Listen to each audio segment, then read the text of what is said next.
السلام علیکم ورحمۃ اللہ وبرکاتہ۔ آواز تھوڑا بڑھا دیں۔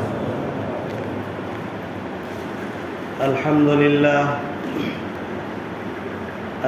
للہ نحمده ونستعینه ونستغفره ونؤمن به ونتوکل علیہ ونعوذ باللہ من شرور انفسنا ومن سیئات اعمالنا، من يهده الله فلا مضل له ومن يضلل فلا هادي له، ونشهد أن لا إله إلا الله وحده لا شريك له، ونشهد أن سيدنا ومولانا محمدا عبده ورسوله، أما بعد فأعوذ بالله من الشيطان الرجيم، بسم الله الرحمن الرحيم۔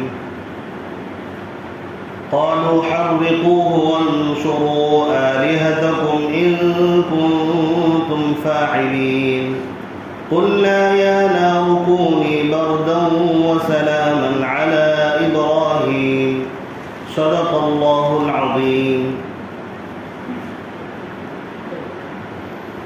آج بھی جو ہو ابراہیم سا ایماں پیدا، آج بھی جو ہو ابراہیم سا ایماں پیدا، یہ آگ کر سکتی ہے انداز گلستہ پیدا۔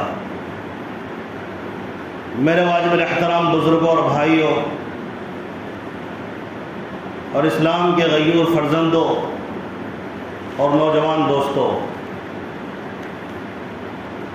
اللہ تبارک و تعالیٰ کا احسان اور کرم ہے کہ اللہ تبارک و تعالیٰ نے ہم سب کو کروڑوں انسانوں سے چھانٹ کر ایمان کی قیمتی دولت سے نوازا ہے۔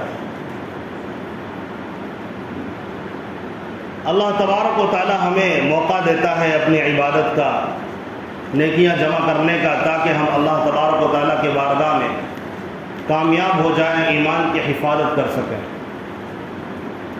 اور اللہ تبارک و تعالی ہمیں بار بار ایسی چیز کی طرف، ایسے حکم کی طرف توجہ دلاتا ہے جس سے ہم اللہ کے قریب ہو جائیں۔ ہمارے سامنے قربانی کے جو ایام آنے والے ہیں، یہ بھی قربانی کو قربانی اس لیے کہتے ہیں کہ یہ اللہ تبارک و تعالیٰ کے قرب کا ایک ذریعہ ہے۔ تو اللہ تبارک و تعالیٰ سامنے جو ایام لے کر آ رہا ہے، بہت ہی اہم ایام ہے، اور اتنے اہم ایام ہیں کہ اللہ تبارک و تعالیٰ نے ذی الحجہ کی 10 راتوں کی قسم کھائی ہے قرآن مقدس میں، والفجر ولیال عشر۔ تو ان 10 راتوں سے یہی ذی الحجہ کے ایام مراد ہیں۔ تو اللہ تبارک و تعالی ایسے ایام لاتے رہتا ہے، کبھی رمضان ہے، کبھی عید ہے، کبھی عید الاضحیٰ ہے۔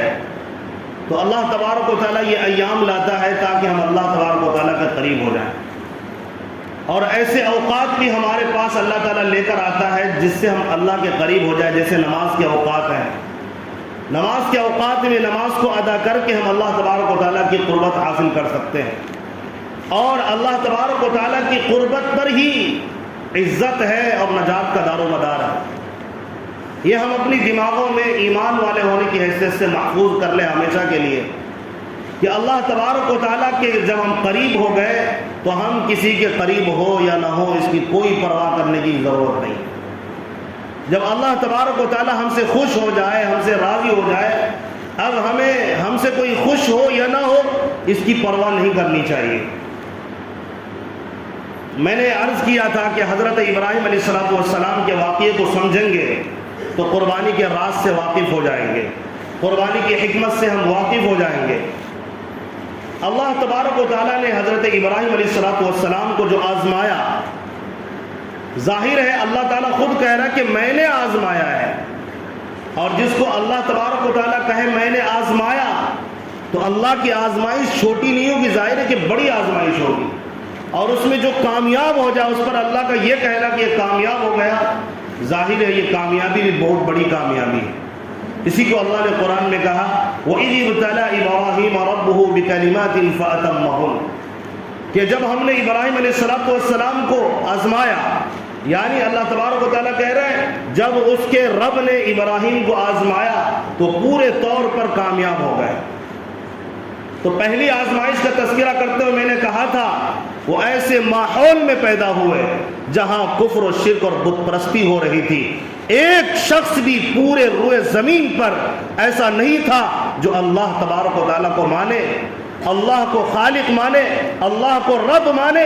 پورے روئے زمین پر ایک بھی شخص نہیں تھا۔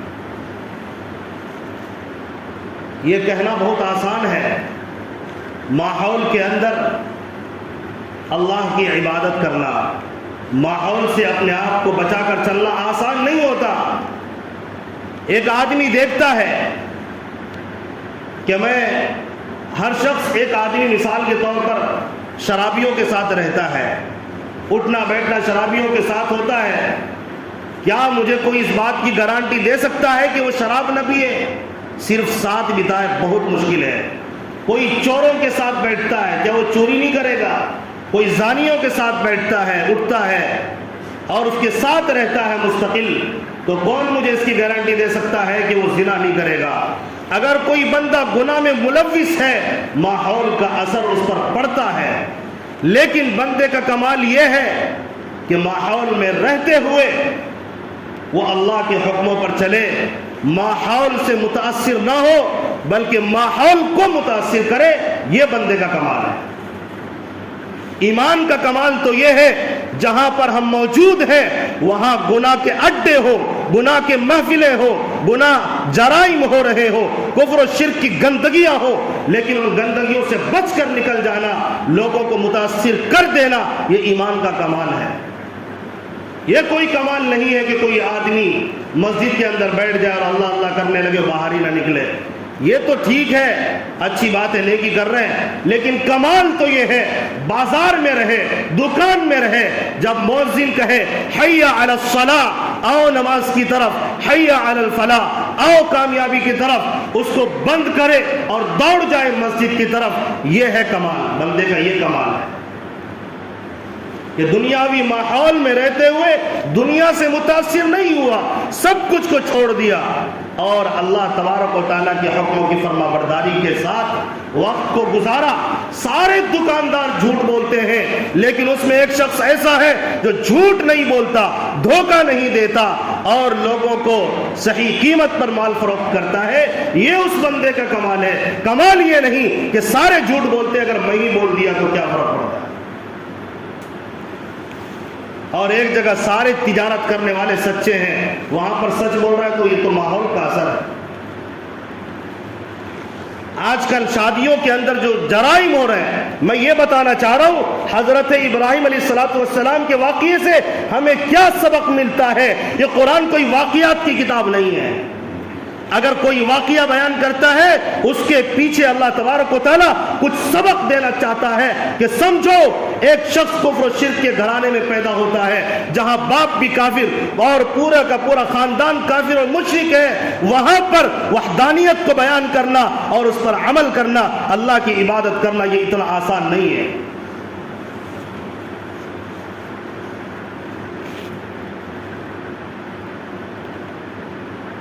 میرے واجب الاحترام بزرگوں اور دوستوں، میں نے عرض کیا شادی کے موقع سے آج کل فضول خرچیاں کی جاتی ہیں، آدھا کھانا گرایا جاتا ہے، آدھا کھانا کھایا جاتا ہے، لوگ جانور کی طرح کھا رہے ہوتے ہیں اور کہتے ہیں بفے سسٹم ہے، یہ انگریزوں والا سسٹم ہے۔ ان کے سامنے کہو سنت پر عمل کر لو اور انسان کی طرح بیٹھ کے کھا لو تو اس کو غور سے دیکھنے لگتا ہے۔ یہ کمال نہیں ہے، یہ تو ذلت ہے۔ کمال تو یہ ہے بائیکاٹ کرو ایسی جگہ جا کر جہاں کھڑے ہو کر کھانا کھایا جاتا ہے، بائیکاٹ کرو اور کہو میرے پیارے آقا نے، میں عاشق نبی ہوں، میں عاشق صحابہ ہوں، میں مسلمان ہوں، مجھے حکم دیا گیا ہے کہ میں بیٹھ کر کھانا کھاؤں، اطمینان کے ساتھ کھاؤں، دسترخوان بچھا کر کھاؤں اور میں تمام رسم و رواج کو توڑ کر کھانا کھاؤں۔ ایسی محفلوں کو بائیکاٹ کریں، یہ ہے کمال ایمان۔ ماحول سے متاثر ہونے کا مطلب یہ ہے ہم اللہ کی عبادت نہیں، ہم رسول کے طریقے پر عمل پیرا نہیں ہونا چاہتے، بلکہ ہم ماحول پرستی میں مبتلا ہو چکے ہیں، عبادت ماحول کی کر رہے ہیں۔ یاد رکھیے اللہ نے قرآن مقدس میں اسی کو کہا۔ اگر مومن ہے سنیے اس آیت کو، اللہ کیا کہہ رہا، وَاعْبُدُوا اللَّهَ وَلَا تُشْرِكُوا بِهِ شَيْئًا، اللہ کی عبادت کرو، ذرہ برابر بھی اس کے ساتھ کسی کو شریک نہ کرنا۔ ماحول کا کیا اثر پڑ سکتا ہے ایک ایمان والے پر؟ سارے لوگ اگر جہنم کی طرف چل پڑے ہو، اگر ایمان موجود ہے، اللہ کی قسم وہ تمام رسم و رواج کو توڑ کر رکھ دے گا، اپنے پیروں تلے ماحول کے اثرات کو کچل کر رکھ دے گا، اور یہ بندہ اللہ کا نام لے کر، رسول کا نام لے کر، سنت پر چلتے ہوئے اپنی جان دے دے گا، لیکن یہ ماحول سے متاثر نہیں ہو سکتا ہے۔ ماحول سے متاثر ہونا یہ ماحول کی پرستش ہے، اللہ کے ساتھ شریک ہے۔ اللہ کہتا ہے میرا نام لو، ہم کہتے ہیں نہیں، سارے لوگوں نے یہاں تجھے چھوڑ کر غیروں کا نام لینا شروع کر دیا ہے، لہذا میں بھی غیروں کا نام لیتا ہوں۔ یہ ایمان والے کی پہچان کا، یہ تو ماحول کی عبادت ہو رہی ہے۔ اللہ کے لیے ماحول کی عبادت سے بچیے۔ آپ ہزاروں تسبیحات گن لیجئے، نوافل پڑھ لیجئے، قرآن روزانہ ایک ختم کر لیجئے، اگر آپ ماحول سے متاثر ہوتے ہیں یہ ماحول کی پرستش ہے۔ اگر کسی کو جہاں پر سنت کا رواج نہیں اور سنت کی بات کرو تو انہی کو لوگ دیکھنے لگتے ہیں، پتہ یہ چلا یہاں پر ماحول کی عبادت ہو رہی ہے، اللہ کی نہیں۔ کوئی بندہ جب اللہ کی عبادت کی بات کرتا ہے تو اس کو گھور گھور کر لوگ دیکھتے ہیں۔ ایسا ہو رہا کہ نہیں ہو رہا ہے؟ کوئی کھڑے ہو کر پانی پینا اس کو بیٹھنے کے لیے کہہ دو، ایسا لگتا ہے جان نکل جائے گی، اگر یہ بیٹھے گا تو ابھی مر جائے گا۔ ہو رہا ہے کہ نہیں ہو رہا ہے؟ سوچے نہ ذرا، اس لیے کہ ماحول کی عبادت ہم نے شروع کر دی ہے، اور یہ بھی یاد رکھے کہ یہ شرک ہے۔ ہم زبان سے کہیں یا نہ کہیں، لیکن یہ تو ہمارا عمل بتا رہا ہے کہ ہم شرکیہ، گویا کہ ہم شرکیہ عمل کر رہے ہیں۔ میں کوئی مفتی بن کر یہ فتویٰ نہیں دے رہا کہ آپ مشرک ہو گئے، میں یہ کہہ رہا ہوں کہ یہ اسی کی طرح کا، یہ شرک کی طرح کا یہ عمل ہم نے شروع کر دیا ہے۔ ماحول سے بیزار ہمارے لیے ضروری ہے، جہاں گندے ماحول ہے اس سے بیزار ہو۔ ہاں اچھے ماحول کی پیروی کریں، اچھے ماحول میں آئیے، اچھے لوگوں سے ملیے، فائدہ ہوگا۔ اور جن ظالموں نے حضرت ابراہیم علیہ السلام کو ٹھکرایا، وہ ظالم ہمیشہ کے لیے برباد ہو گئے، ذلیل ہو گئے، اللہ کی بارگاہ میں بھی اور رسول کی بارگاہ میں بھی۔ لیکن حضرت ابراہیم علیہ السلام ایک ہی بات، وحدانیت کو بیان کرتے رہے۔ پھر کیا ہوا؟ ان لوگوں نے کہا حرقوہ وانصروا آلیہتکم ان کنتم فاعلین، اے لوگوں، یہ جو شخص ہے تمہارے معبودوں کی، تمہارے بنائے ہوئے اپنے ہاتھوں سے بتوں کی، جس کی تم پوجا کرتے ہو۔ بعض لوگ ستاروں کے پرستار تھے، وہ لوگ کہنے لگے تم ستاروں کی پوجا کرتے ہو، یہ تو اسے بھی خدا نہیں مانتا، لکڑیوں کے بت بناتے ہو، مٹی کے پتھر کے بت بناتے ہو، اس کو بھی خدا نہیں مانتا، لہٰذا اب اس کو ہلاک کر دو۔ عام طور پر ظالم جب دلیل سے ہار جاتا ہے تو ظلم پر اتر آتا ہے۔ تو حضرت ابراہیم علیہ السلام پر وقت کا بادشاہ جو نمرود تھا، اس نے ٹھان لیا کہ اب ابراہیم علیہ السلام کو سزا دینا ہے۔ انہوں نے کہا ان کو آگ میں جلا دو۔ لوگوں نے کہا حرقوہ، ان کو آگ میں جلاؤ، وانصروا آلیہتکم، اپنے خداؤں کی مدد کرو۔ یہ مجھے ہنسی آ جاتی ہے جب یہ آیت پڑھتا ہوں، اپنے خداؤں کی مدد کرو۔ خدا کی بھی کوئی مدد کرتا ہے؟ سننے میں بھی عجیب سا لگتا ہے۔ بھئی جب تم خدا کی مدد کرتے ہو تو تم ہی خدا ہو گئے، پھر وہی تمہارا بندہ ہو گیا۔ بندے کی مدد خدا کرتا ہے، خدا کی مدد بندے خدا کی مدد نہیں کرتے۔ یہ بات تو سوچنے اور سمجھنے کی ہے۔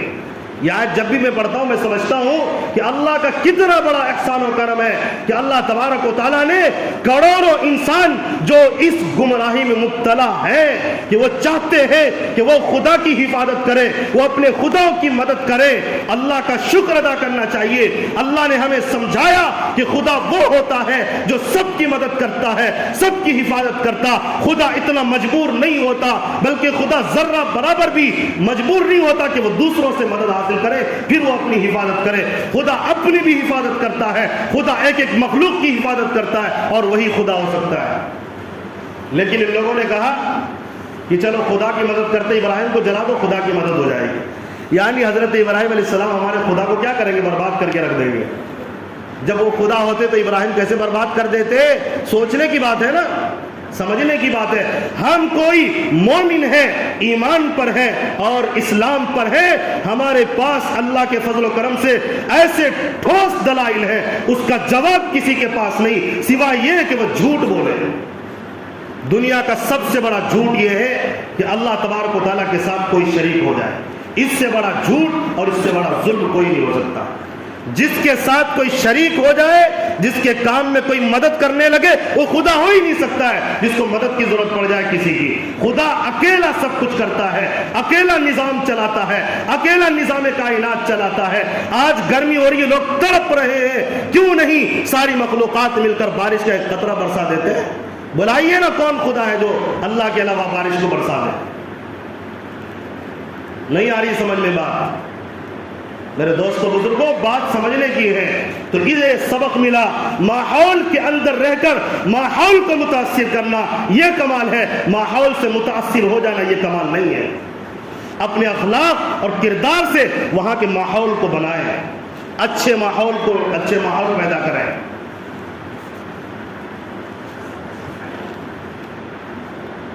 سب نے داڑھی منڈا لیا تو میں بھی منڈا لوں, سب نے ٹی شرٹ پینٹ پہن لیے تو میں بھی پہن لوں. یہ کیا کمال ہے؟ کمال تو یہ ہے نبی جو سنتی لباس پہنتے تھے, میں جس ماحول میں بھی جاؤں گا میں نبی کی نشانی لے کر جاؤں گا. یہ کمال ہے کہ نہیں ہے؟ ایمان والے کی پہچان ہے کہ نہیں ہے؟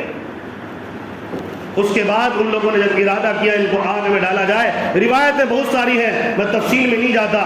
روایت میں آتا ہے کہ سب لوگوں نے مشورہ کیا کہ حضرت ابراہیم علیہ السلام کو آگ میں ڈال دیا جائے. کئی مہینے تک ان لوگوں نے لکڑیوں کو جمع کیا, گڑھا کھودا گیا, اس میں لکڑیاں ڈالی گئی, اور اس کے بعد لکڑیوں کو جمع کرنے کے بعد بہت اونچائی تک لکڑیوں کو پہنچا دیا گیا.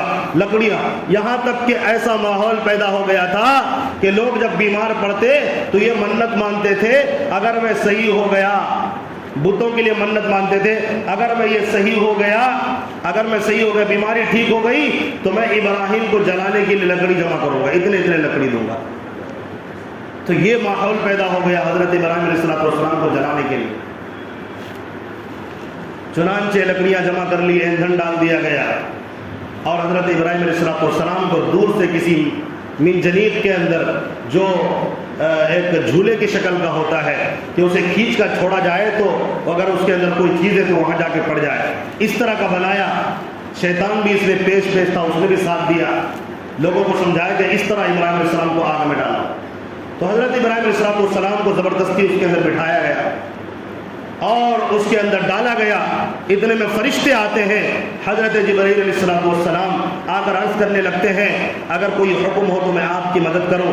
حضرت ابراہیم علیہ السلام نے کہا میری مدد اللہ کرے گا, مجھے آپ سے مدد کی کوئی ضرورت نہیں.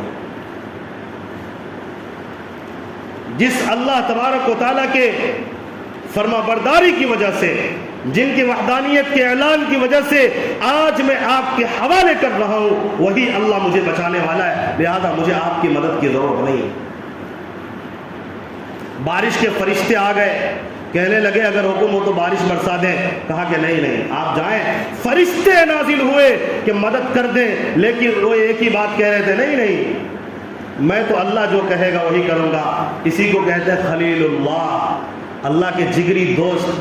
اور نبھایا ہے انہوں نے, ہر وقت اپنے رب کو یاد کیا, کسی مخلوق سے رتی برابر بھی مدد کا سوچا تک نہیں ہے. دیکھ رہے ہیں آگ میں گرنے والا ہوں, آتا ہے وہاں فرشتہ بارش کا, کہتا ہے حکم ہو آپ کو بجھا دو, لیکن کہتا ہے نہیں اللہ دیکھ رہا ہے نا, اللہ مدد کرے گا.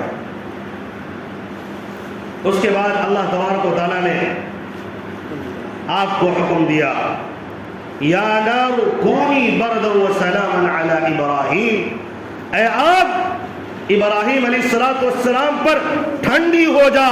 اللہ تبارک و تعالیٰ نے یہ نہیں کہا تھا وہی آگ جو یہاں جل رہی ہے, بلکہ اللہ نے کہا تھا اے آگ ٹھنڈی ہو جا ابراہیم علیہ السلام پر, اور سلامتی والی بن جا. روایت میں آتا کہ اس دن پورے روئے زمین پر جہاں جہاں آگ جل رہی تھی سارے آگ ٹھنڈے پڑ گئے, پوری دنیا میں آگ بجھ گئی, کہیں پر کوئی آگ جل نہیں رہی تھی. اور اللہ تبارک و تعالیٰ نے کہا ٹھنڈی ہو جا. اگر ٹھنڈی کا نام لیتے سلامن نہیں کہتے تو ہو سکتا تھا کہ آگ اتنی ٹھنڈی ہو جائے کہ اس کے اندر برف کی جیسی ٹھنڈک پیدا ہو جائے، اس سے حضرت ابراہیم علیہ السلام کو تکلیف ہو، اس لیے آگ کو حکم ہوا اے آگ ٹھنڈی ہونا، لیکن ایسا ٹھنڈا ہونا جو سلامتی والی ہو۔ روایت میں آتا ہے اللہ تبارک و تعالیٰ نے اسے باغ کی طرح بنا دیا اندر میں، اور وہ ایس کی طرح گویا ہو گیا، بالکل ٹھنڈا، لیکن اتنا ٹھنڈا نہیں جس سے تکلیف ہونے لگے۔ لوگ دیکھ رہے ہیں، کفار و مشرکین سامنے کھڑے ہو کر کہ ابراہیم علیہ السلام کے بال کو بھی بھیگا نہیں کر سکا، وہ رسیاں ٹوٹ چکی ہیں جل کر، جن رسیوں میں باندھ کر ڈالا گیا تھا، لیکن حضرت ابراہیم علیہ السلام کے لباس تک کو بھی آگ نہیں جلایا۔ یہ قرآن کی بات ہے، میں کوئی ایسی کہانیوں کی کتاب کی بات نہیں کر رہا، یہ 17ویں پارے کی آیت ہے، یا نار کونی بردا وسلاما علی ابراہیم، کہ ہم نے کہا اے آگ تو ابراہیم پر ٹھنڈی ہو جا۔ یہ اللہ کی کتاب، اتنی سچی کتاب، آج بھی اپنی سچائی پر دلیل ہے۔ حضرت نبی پاک علیہ السلام پر یہ قرآن نازل ہوا، اور اس کے بعد یہ سینہ بسینہ ہم تک پہنچا ہے، ایک ایک حرف سچا ہے، یہ واقعہ بھی سچا ہے۔ پتہ یہ چلا اگر کوئی سبب بھی ہوتا ہے کسی چیز کے جلانے کا، کسی چیز کے کاٹنے کا، یہ بھی اللہ کے حکم کا محتاج ہے۔ سبب بھی اللہ پیدا کرتا ہے، وہ مسبب الاسباب ہے، سبب بھی اللہ پیدا کرتا ہے، اور اس سبب کے اندر تاثیر بھی اللہ ڈالتا ہے۔ اسی لیے ہم کہتے ہیں ایک پتا بھی اگر ہل رہا ہے تو یہ سمجھو کہ اللہ تبارک و تعالیٰ کے حکم سے ہلتا ہے، اللہ کے حکم کے بغیر ایک پتا بھی نہیں ہل سکتا۔ اگر ہم پیاسے ہیں، پانی پیتے ہیں، یہ پیاس پانی سے نہیں بجھ رہا ہے، پانی کے اندر اللہ نے ایسی خاصیت ڈال دی کہ اللہ تبارک و تعالیٰ نے پیاس بجھانے کی صلاحیت پیدا کر دی۔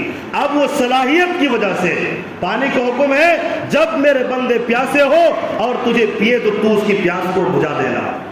کھانا کھاتے ہیں، پیٹ بھر جاتا ہے، اور اس کی وجہ سے ہم سیراب ہو جاتے ہیں، پیٹ بھر جاتا ہے، شکم سیر ہو جاتے ہیں، تو یہ اللہ تبارک و تعالیٰ نے کھانے کو کہہ رکھا ہے، اللہ کے حکم سے ہمارے پیٹ کو بھر رہا ہے۔ اور جب ایسا بھی واقعہ آتا ہے، پانی پلاتے جاؤ لیکن یہ پانی اندر نہیں اترتا۔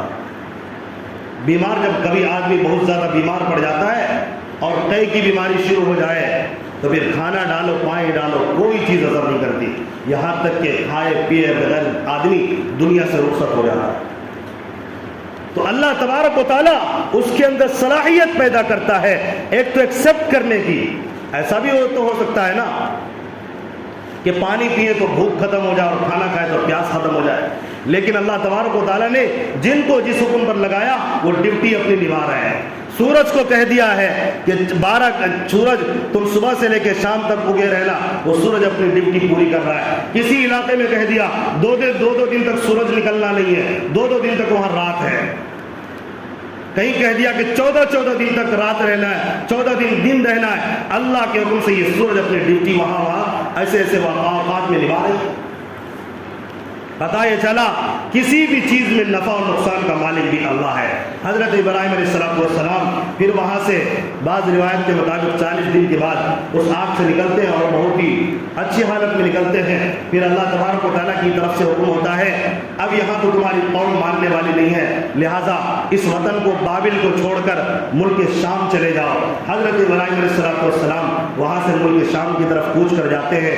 ملک شام میں جانے کے بعد کیا واقعہ پیش آتا ہے اس واقعے کو جب ہم سنیں گے تو اس کے بعد انشاءاللہ آئندہ جمعہ ہم آپ کو بتائیں گے کہ قربانی کی تاریخ کیا ہے، اور اس قربانی کی تاریخ اس سے پہلے کیا رہی، وہ تمام باتیں انشاءاللہ، اور اس کی وجہ کیا ہے، اس کی حکمت کیا ہے، مصلحت کیا ہے، یہ تمام باتیں آپ کے سامنے آئیں گی۔ تو خلاصہ یہ آج کے اس بیان سے 2 سبق ہمیں ملا۔ ایک سبق تو یہ ملا، ماحول سے کبھی متاثر نہیں ہونا، اللہ کا حکم آ جائے اس کو پورا کرنا ہے۔ سمجھ گئے نا بھائی؟ کریں گے نا انشاءاللہ؟ ماحول سے متاثر نہیں ہوں گے۔ سارے لوگ فلم دیکھ رہے ہیں، ہم بھی دیکھیں گے نہیں، سارے لوگ دیکھ رہے ہیں، دیکھیں ہم تو اللہ کے ہیں، ہم اللہ کے حکموں کے مطابق نہیں دیکھیں گے. سارے لوگ بد نظری کر رہے ہیں، ہم نہیں کریں گے. سارے لوگ جھوٹ بول رہے ہیں، ہم نہیں بولیں گے. سارے لوگ دھوکہ دے رہے ہیں، ہم نہیں دیکھیں گے. ہم نہیں دھوکہ دیں گے کسی کو. اللہ کے نبی نے منع کیا، اللہ نے منع کیا کہ مومن دھوکہ نہیں دے سکتا، مومن جھوٹ نہیں بول سکتا. تو ہم کس طرح جھوٹ بول سکتے ہیں؟ ہم کسی کو تکلیف نہیں دیں گے، کیونکہ نبی نے فرمایا جو تکلیف دے وہ مسلمان نہیں، جو تکلیف نہ دے وہی مسلمان ہو سکتا ہے. ماحول میں سارے لوگ تکلیف دینے والے ہیں، سارے لوگ غیبت کرنے والے ہیں، لیکن ہم کنارہ کشی اختیار کرتے ہیں. یہ ہے ماحول کو متاثر کرنے والا شخص. ایک سبق یہ ملا. دوسرا سبق کیا ملا؟ کہ ہر چیز میں اثر ڈالنے والا اللہ تعالیٰ ہی ہے. نفع و نقصان کا مالک اللہ ہی ہے، جو بغیر ذریعے کے اللہ تبارک و تعالیٰ کسی بھی چیز میں اثر ڈالتا ہے، کسی چیز کو متاثر کرتا ہے، اللہ تعالیٰ اپنے حکم سے کرتا ہے. یہ دو سبق ضرور یاد کر کے لے جائیں اور اپنی زندگی میں اس کو داخل کریں. ایک سے تو ایمان مضبوط ہوگا، دوسرے پر عمل کرنے میں قوت پیدا ہوگی. ایمان اس طرح مضبوط ہوگا، اگر کبھی نقصان ہوا آپ یہ کہہ دیں گے یہ اللہ کی طرف سے ہوا. کبھی نفع ملا اللہ کا شکر ادا کریں گے، اللہ کی طرف سے ملا ہے. یہ نہیں کہیں گے یہ میں نے کیا ہے، یہ نہیں کہیں گے یہ ہم نے کیا ہے، بلکہ یہ کہیں گے اللہ کی توفیق سے ہم نے کیا ہے. اگر اللہ اسباب نہ دیتا، اللہ نہ چاہتا تو ہم نہیں کر سکتے. دیکھ لیں تھوڑی محنت کر کے کوئی آدمی بڑا مالدار بن جاتا ہے. ایک آدمی دن رات مزدوری کر کے خون پسینے بہا کے بھی اس مالدار کے برابر نہیں پہنچ سکتا. تو یہ اللہ تبارک و تعالیٰ کر رہا ہے تبھی نہ ہو رہا ہے بھائی. تو نفع و نقصان کا مالک بھی اللہ تبارک و تعالیٰ ہے. اور ایک یہ جب ہم یہ سوچ لیں گے کہ ہم سنت پر چلیں گے، ساری دنیا مخالفت کرے، میں عشق نبی میں اپنی جان لٹا دوں اور ساری کائنات میں جو کچھ ہو رہا ہے سنت کے خلاف اس کو پیروں تلے روند دوں، یہ میری آخری خواہش ہو. بتائیے اب عمل میں قوت پیدا ہوگی کہ نہیں ہوگی؟ ہوگی نا بھائی. اللہ تبارک و تعالیٰ ہم تمام کو ان تمام باتوں پر عمل کی توفیق عطا فرمائے. آمین. وآخر دعوانا الحمدللہ.